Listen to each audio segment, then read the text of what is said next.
राधा वल्लभ।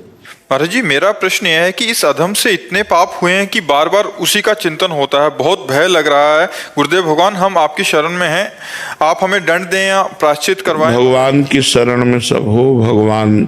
भगवान कह रहे मैं तुम्हें समस्त पापों से मुक्त कर दूंगा, तुम मेरी शरण में आ जाओ। तो हम लोग सब मिलकर भगवान की शरण में चले, भगवान के चरणों का आश्रय लें, भगवान का नाम कीर्तन करें।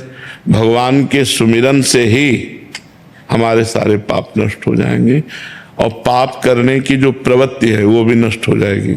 एक पाप करना होता है और एक पाप करने की प्रवृत्ति होती है। तो पाप हुआ, प्रायश्चित हो गया, पर प्रवृत्ति नष्ट नहीं हुई तो फिर पाप करा देगी। तो नाम जब तो नष्ट करता है ये पाप को, पाप की प्रवृत्ति का भी नाश कर देता है।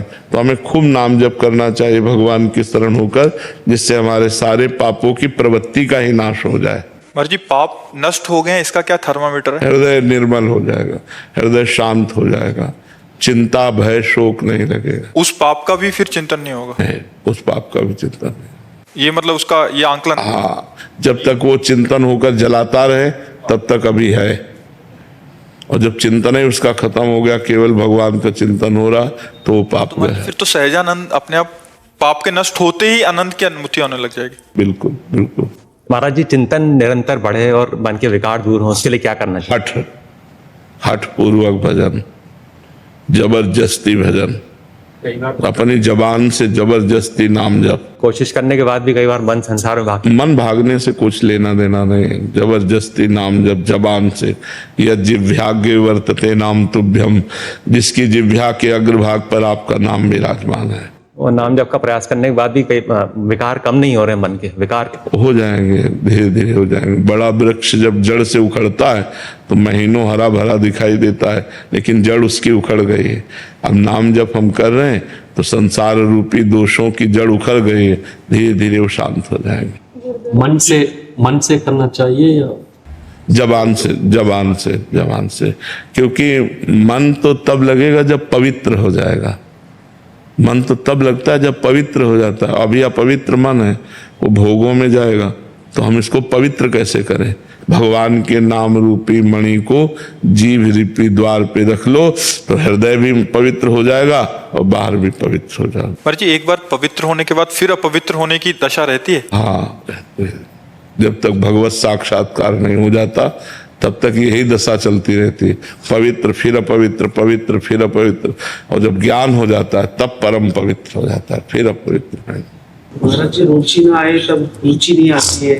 रुचि भजन में रुचि पाप के कारण नहीं आती। जब पाप नष्ट हो जाएगा तो भजन में रुचि हो जाएगी, भगवान में रुचि हो जाएगी। पाप नष्ट हो जाए बस।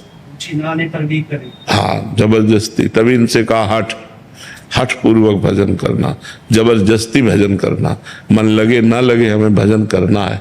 दशों दिशाओं में उसका मंगल ही होगा जो नाम जप करता है। महाराज जी, एक और साधक की दृष्टिकोण से पूछ रहे हैं। महाराज जी, जब मन पवित्र होने लग जाता है उसके बाद प्रभु का भी रोल रहता है। महाराज जी, प्रभु भी, जैसे आप तुलसीदास जी के उसमें कहते हैं प्रभु प्रेरक बरजे, तो महाराज जी प्रभु शासन करते हैं क्या? हाँ, मन पवित्र तभी होता है जब प्रभु कृपा करके भजन में हमारे अंदर एक हठ पैदा करते हैं।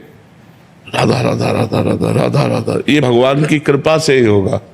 नहीं तो मन नहीं लग रहा तो फिर कैसे जप करें? भाई मन लग रहा, आनंद आ रहा तब तो जप होगा। जब आनंद ही नहीं आ रहा, मन ही नहीं लग रहा तो जप कैसे होगा? फिर भी जप करना, यही कृपा है। फिर वो कृपा से जप होता है, उसे करना ही करना, दूसरा कोई उपाय नहीं। मन को निर्मल करने का, संसार से मुक्त होने का, दुखों से बचने का भजन के सिवा कोई उपाय नहीं। भजन ही एक उपाय है, करना ही पड़ेगा। जबरदस्ती कर लो, आज कर लो, चाहे अगले जन्म में कर लेना। वासनाओं का चिंतन नहीं करना चाहते पर फिर भी चिंतन होता है। बस उपासना से वासना भस्म हो जाती है। उपासना में, हाँ, इतना समय उपासना में दीजिए कि वासना को समय ही ना मिले। हर समय हमारा बिजी, दुर्वासनाएं जो हमें खींचती हैं वो धीरे धीरे शिथिल हो जाएगी, पर अधिक भजन होने पर। जब चलता रहता कंटिन्यू फिर भी वो वासना का चिंतन होता है। आप वैसे हमने कई बार बताया है, अगर हमारा पाप 500 ग्राम है और भजन 50 ग्राम है तो हमें अनुभव में नहीं आएगा। जब भजन हमारा 550 ग्राम हो तब समझ में आएगा कि अब हमें आनंद की अनुभूति हो रही है, अब दिव्यता का अनुभव हो रहा है, अब वासनाएं नष्ट हो रही, सब अनुभव होने लगेगा। पर अभी तो पहाड़ का पहाड़ पाप जमा है और भजन बहुत थोड़ा है, इसलिए हमें भजन करते रहना चाहिए, चिंता नहीं करनी चाहिए।